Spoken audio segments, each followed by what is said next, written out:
എൻ്റെ അച്ഛൻ 64 വർഷം NSS താലൂക്ക് യൂണിയൻ പ്രസിഡന്റായിരുന്നു. അദ്ദേഹത്തിൻ്റെ 18 വയസ്സിൽ മന്നത്ത് ആചാര്യൻ വാളകത്തെ വീട്ടിൽ നിന്ന് വിളിച്ചുകൊണ്ട് പോയിട്ടാണ് പത്തനാപുരം NSS താലൂക്ക് യൂണിയൻ്റെ പ്രസിഡന്റാക്കുന്നത്. എൻ്റെ അപ്പൂപ്പനെ കണ്ട്, കീഴൂട്ട് രാമപിള്ളയെ കണ്ട്, മകനെ ഞാൻ കൊണ്ടുപോവുകയാണ് എന്ന് പറഞ്ഞ് കൂടെ കൊണ്ടുപോയതാണ്. 64 വർഷം പത്തനാപുരം NSS താലൂക്ക് യൂണിയനെ നയിക്കുകയും NSSൻ്റെ സംസ്ഥാന ബഡ്ജറ്റിനേക്കാൾ വലിയ ബഡ്ജറ്റും സമ്പാദ്യവും ഉണ്ടാക്കിയ ഒരു താലൂക്കായി പത്തനാപുരം താലൂക്കിനെ മാറ്റിയത് ആർ ബാലകൃഷ്ണപിള്ളയാണ്.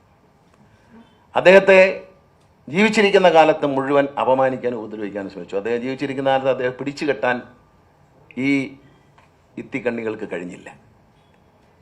ഇത്തിക്കണ്ണികൾ എന്ന് പറയുന്ന കൂടെ നടക്കുന്ന ഒരു പാവങ്ങളാണ്, അവർ ആജ്ഞാനുവർത്തികളാണ്. നമ്മൾ ഈ പറയില്ല, ആജ്ഞാനുവർത്തികൾക്ക് വലിയ കാര്യമൊന്നുമില്ല. അങ്ങനെയുള്ള ആർ ബാലകൃഷ്ണപിള്ളയെ പരമാവധി എവിടെയൊക്കെ NSSൽ ചെറുതാക്കാൻ ശ്രമിച്ചു. പക്ഷെ നായരെ സംബന്ധിച്ച് ബാലകൃഷ്ണപിള്ള അറിയപ്പെടുന്ന നായർ തന്നെയാണ്. നായർക്കോട് മരിക്കുന്നവരെയും നായർ സമുദായത്തോട് നീതി. മന്നത്ത് ആചാര്യനോടൊപ്പം പ്രസംഗവേദികൾ രാമപിള്ള ചേട്ടനറിയാം, അയർകുന്നൻ നായരേട്ടനറിയാം. അച്ഛൻ പ്രസംഗിക്കാൻ അദ്ദേഹത്തോടൊപ്പം കൊണ്ട് ബാലൻ പ്രസംഗി എന്ന് പറഞ്ഞൊരു മകനെ പോലെ കൊണ്ടു നടന്നു.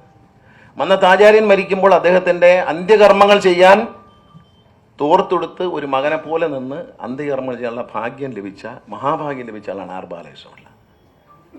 ആർ ബാലകൃഷ്ണയുടെ മകനെന്ന നിലയിൽ ഭയപ്പെടുന്നവനാണ് എന്ന് കരുതരുത്. തിരുവനന്തപുരത്ത് കുറച്ച് ആളുകൾ, തിരുവനന്തപുരത്തെ നായർ സമുദായത്തിൽപ്പെട്ടവരോട് ഞാൻ വളരെ ബഹുമാനത്തോടെയും സ്നേഹത്തോടെയും പറയാം, നിങ്ങൾ മന്നത്ത് ആചാര്യന് വേണ്ടി സമരം ചെയ്യുക, തെരുവിലിറങ്ങുക. ധർമ്മശാസ്താവിന് അയ്യപ്പന് വേണ്ടി, ശബരിമല അയ്യപ്പന് വേണ്ടി നിങ്ങൾ തെരുവിലിറങ്ങി ശരണമന്ത്രങ്ങൾ ജപിച്ചു, അഭിമാനമായി നമ്മൾ കണ്ടു. പക്ഷേ ഇത്തരം ഇത്തിക്കണ്ണികൾക്ക് വേണ്ടി നായർ സമുദായ അംഗങ്ങൾ തെരുവിലിറങ്ങുന്നത് ഈ സമൂഹത്തിനും ഈ സമുദായത്തിൻ്റെ ആചാര്യനായ മന്നത്ത് ആചാര്യനും ആത്മാവിന് സഹിക്കാത്ത കാര്യമാണ്. അത് അഭിമാനക്ഷതമാണ്, ചെയ്യാൻ പാടില്ല. നമ്മൾ മന്നത്ത് ആചാര്യനെ ആരെങ്കിലും എന്തെങ്കിലും പറഞ്ഞോ, നമ്മൾ ഇറങ്ങി തന്നെ ആകണം, ഇറങ്ങാതിരിക്കരുത് ഒരു നായരും. ഈ ഒരു സമരത്തിൽ ഞാൻ നിങ്ങളോട് പറയുന്നത്, പല കാര്യങ്ങളും പറഞ്ഞു വരാം. സ്വന്തം കൊച്ചുമകൾക്ക് ജോലി നിഷേധിച്ച സ്ഥലത്ത് ഒരാൾ തൻ്റെ കുടുംബത്തിൽ നിന്ന് മാത്രം 43 പേരെ നായർ സർവീസ് സൊസൈറ്റിയിൽ ജോലിക്ക് വെച്ചു എന്ന് പറയുന്നത് ഒരു കാര്യം മനസ്സിലാക്കി. അഴിമതിയിൽ 2 പണമിടപാട്. അഴിമതി എന്ന് പറഞ്ഞാൽ അതിനെ വ്യാഖ്യാനിക്കുന്ന 2 വിധത്തിലാണ്. ഒന്ന് സ്വജനപക്ഷപാതമാണ് പ്രധാനമായിട്ട്. ഏറ്റവും വലിയ അഴിമതി NSSൽ നടക്കുന്നു എന്ന് പറയാൻ കാര്യം സ്വജനപക്ഷപാതമാണ്. ഒരു കുടുംബത്തിൽ നിന്നും 43 പേരെ NSSൽ നിയമിക്കുകയാണ്. അപ്പോൾ എല്ലാവരും ഒരാൾ ചോദിച്ചു, എന്താണ് NSS, എന്താണ് ഈ കാണിക്കുന്നത്? NSS എന്തുകൊണ്ട് മെഡിക്കൽ കോളേജ് തുടങ്ങിയില്ല? ഈ വ്യക്തിയുടെ കുടുംബത്തിൽ ഒരു മെഡിക്കൽ കോളേജിൽ തൂപ്പ് ജോലിക്ക് കയറാൻ പോലും യോഗ്യതയുള്ളവർ ഇല്ലാത്തത് കൊണ്ടാണ് NSS മെഡിക്കൽ കോളേജ് തുടങ്ങാത്തത്. അല്ലാതെ NSSന് മെഡിക്കൽ കോളേജ് തുടങ്ങാൻ പൈസ ഇല്ലാത്തതുകൊണ്ടോ NSSന് ആംബിയർ ഇല്ലാത്തതുകൊണ്ടോ അല്ല. ലോകം ഓടുകയാണ്. എന്താണ്? പുതിയൊരു യുഗത്തിലേക്ക് വന്നു. നമ്മളെല്ലാവരും എന്താണ് ഇപ്പോൾ ചെയ്യുന്നത്? IT രംഗത്തേക്ക് വന്നു, IT പാർക്കുകൾ സ്ഥാപിക്കുന്നു, IT രംഗത്ത് വലിയ വളർച്ച ഉണ്ടാക്കുന്നു, പഠിത്തം, അങ്ങനെയുള്ള പഠനങ്ങൾ നടത്തുന്നു, അങ്ങനെയുള്ള തൊഴിലവസരങ്ങൾ സൃഷ്ടിക്കുന്നു. അനേകായിരം പ്രമുഖ വ്യക്തികൾ ലോകത്തിൻ്റെ വിവിധ ഭാഗങ്ങളിൽ ഈ സമുദായത്തിൽ ജനിച്ചവർ IT രംഗത്തൊക്കെ പ്രമുഖരുണ്ട്. അവരുടെ ഉപദേശം തേടിക്കൊണ്ട് ഒരു IT പാർക്ക് തുടങ്ങി. അവിടെ സമുദായത്തിൽപ്പെട്ട ചെറുപ്പക്കാർക്ക് ജോലി കൊടുക്കാൻ, യുവതി-യുവാക്കൾക്ക് ജോലി കൊടുക്കാൻ ഒരിക്കലും NSS ശ്രമിച്ചില്ല. പകരം ചായക്കട തുടങ്ങിക്കൊള്ളാനാണ് പറയുന്നത്. ഏറ്റവും നല്ല പദ്ധതി, മുന്നോക്ക വികസന കോർപ്പറേഷൻ്റെ ഏറ്റവും വലിയ പദ്ധതി തൂശനില. 3-4 സ്ത്രീകൾ ചേർന്ന് ഒരു ചായക്കട തുടങ്ങിക്കൊള്ളാൻ പറയുക. അത് അവരെ ജലവി തുടങ്ങിക്കൊണ്ട് ലോൺ എടുക്കാൻ ധനലക്ഷ്മി ബാങ്ക് വരുമെന്നാണ്. ധനലക്ഷ്മി ബാങ്കിലേക്ക് ഞാൻ വരാം, അതൊരു കഥയുണ്ട്, അത് നല്ലൊരു സ്റ്റോറിയാണ്. അത് മാധ്യമങ്ങൾ അറിയേണ്ട, ജനങ്ങൾ അറിയേണ്ട, മാധ്യമങ്ങളോട് ജനങ്ങൾ അറിയേണ്ട, ജനങ്ങൾ അന്വേഷിച്ച് കണ്ടെത്തേണ്ട, ഓരോ നായർ സമുദായവും അല്ലാത്തവരും അന്വേഷിച്ച് കണ്ടെത്തേണ്ട ഒരു സംഭവമാണത്. അങ്ങനെ നമ്മൾ ഒരു പദവിയിലിരിക്കുമ്പോൾ അതനുസരിച്ച് ചിന്തിക്കണം. ഒരാളൊരു ഉന്നത പദവിയിൽ, അതായത് മന്നത്ത് ആചാര്യൻ എന്ന കസേരയിൽ ഇരിക്കുമ്പോൾ അതനുസരിച്ച് ചിന്തിക്കണം.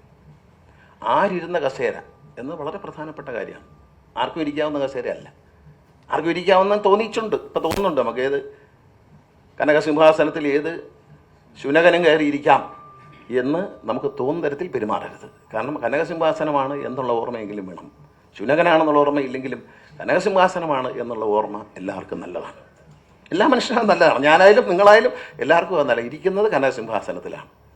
അപ്പോൾ നിങ്ങൾ 43 പേർക്ക് ഒരു വീട്ടിൽ ജോലി കൊടുത്തു. അത് ഒരു IT പാർക്ക് തുടങ്ങുന്നതിന് വരെ ചായക്കട തുടങ്ങിക്കൊള്ളാൻ പറയുക.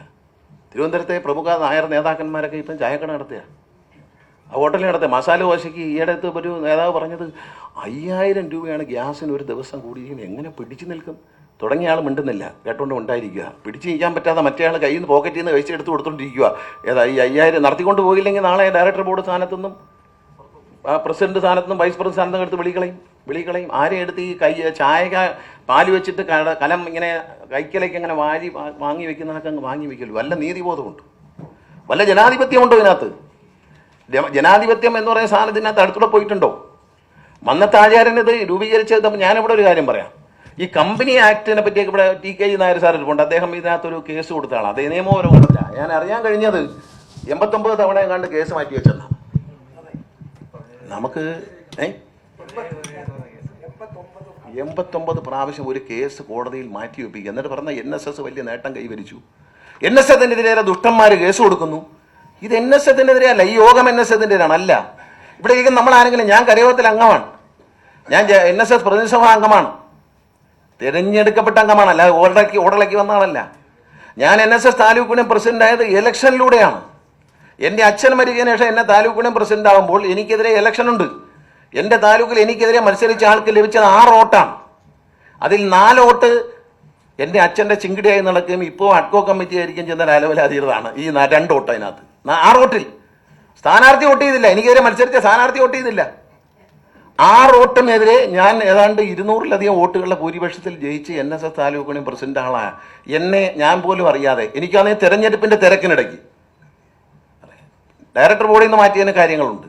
ഒരു ചോദ്യം ഞാൻ ചോദിച്ചു, 2 ചോദ്യങ്ങൾ. ഒന്ന്, എതിർക്കുന്നു എന്ന് പറയുന്ന കലാഞ്ഞൂർ മധുവിൻ്റെ സഹോദരൻ ബാലഗോപാലിനെ തോൽപ്പിക്കാൻ രഹസ്യമായും കൂടെ നിന്ന ബാലകൃഷ്ണപിള്ളയെയും ഗണേഷ് കുമാറിനെയും തോൽപ്പിക്കാൻ പരസ്യമായി നിലപാടെടുക്കുന്നത് ശരിയാണോ എന്ന് ചോദിച്ചു. അപ്പോൾ എന്നോട് പറഞ്ഞത് സമദൂര സിദ്ധാന്തമാണെന്ന് പറഞ്ഞു. ഡയറക്ടർ ബോർഡിൽ വെച്ച് തന്നെ ഞാൻ ആ സൈസ് ദൂരം ഞാൻ കേട്ടിട്ടില്ലല്ലോ എന്ന് പറഞ്ഞു. അതൊരു സമദൂര സിദ്ധാന്തമായിട്ട് തോന്നിയിട്ടില്ലെന്ന് മുഖത്ത് നോക്കി പറഞ്ഞു. രണ്ടാമത്തെ ഞാൻ ചെയ്ത കുറ്റം എന്ന് പറയുന്നത് 30 വർഷക്കാലം ഈ വൃത്തികേടുകൾക്കെല്ലാം കൂടെ നിന്ന ചങ്ങനാശ്ശേരി താലൂക്ക് യൂണിയൻ പ്രസിഡന്റായിരുന്ന ഹരികുമാർ കോയിക്കലിൻ്റെ മരണമാണ്. അദ്ദേഹത്തിൻ്റെ കുടുംബാംഗങ്ങൾ മിണ്ടാകത്തില്ല, ഭാര്യയ്ക്ക് അവിടെ ജോലിയുണ്ട്, അവർ പാവങ്ങളൊന്നും പറയാനൊക്കത്തില്ല. പക്ഷേ ഹരികുമാർ കോയിക്കൽ, നമ്മൾ ലോകത്ത് എവിടെയും പോയിട്ട്, ഞാൻ ഒരുപാട് മരണങ്ങളിൽ നമ്മളെല്ലാം പങ്കെടുക്കാറുണ്ട്.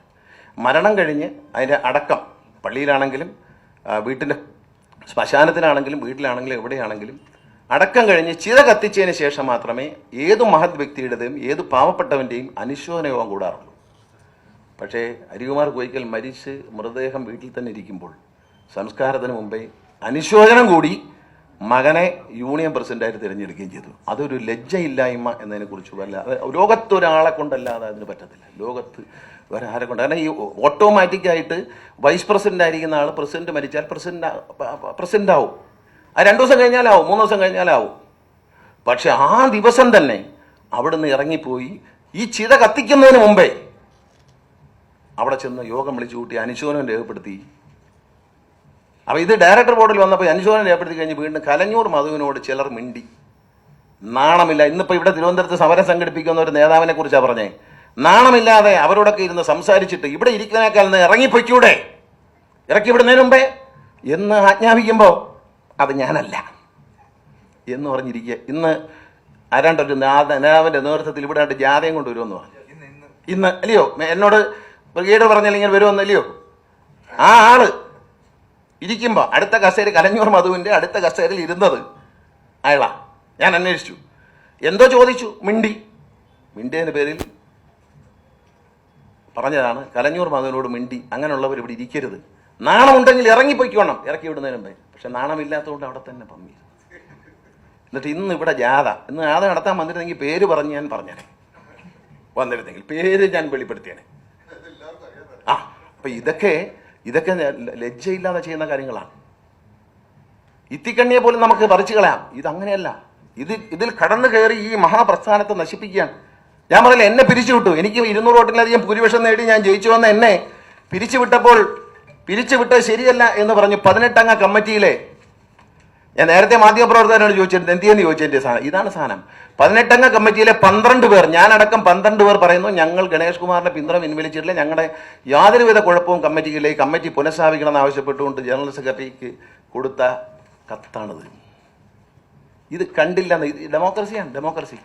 ഈ ഒപ്പിട്ടവരാരും കള്ളമല്ലേ എഴുതിയേക്കുന്നത്. ഇവരെല്ലാവരും അയച്ച വീഡിയോ ഞാൻ നിങ്ങൾക്ക് തരാം. ഇവർ ഓരോരുത്തരും പറയുന്നുണ്ട് ഞങ്ങൾ ഗണേഷ് കുമാറിനെ പിന്തുണ പിൻവലിച്ചിട്ടില്ല, ഞങ്ങളുടെ കമ്മിറ്റി ഭൂരിപക്ഷം നഷ്ടപ്പെട്ടിട്ടില്ല എന്ന് ഓരോരുത്തരും പറയുന്ന ഈ 12 പേരിൽ ഞാനൊഴിച്ച് ബാക്കി 11 പേരും പുരുഷന്മാരും സ്ത്രീകളും പറയുന്ന വീഡിയോ എൻ്റെ കയ്യിലുണ്ട്, ഞാൻ തരാം. കാണണം, ഈ നാട്ടിലെ ജനങ്ങൾ കാണണം. ജനാധിപത്യം, മന്നത്ത് ആചാര്യൻ കൊണ്ടുവന്ന ജനാധിപത്യം. മന്നത്ത് ആചാര്യൻ ഈ ഒരു സമരത്തിൽ ഞാൻ ഒന്നും പറയുന്നില്ല. ഇനി ഒരുപാട് പേര് സംസാരിക്കാനുണ്ട്. കൂടുതൽ വാർത്തകൾക്ക് news 18 Keralam YouTube channel subscribe ചെയ്യുക.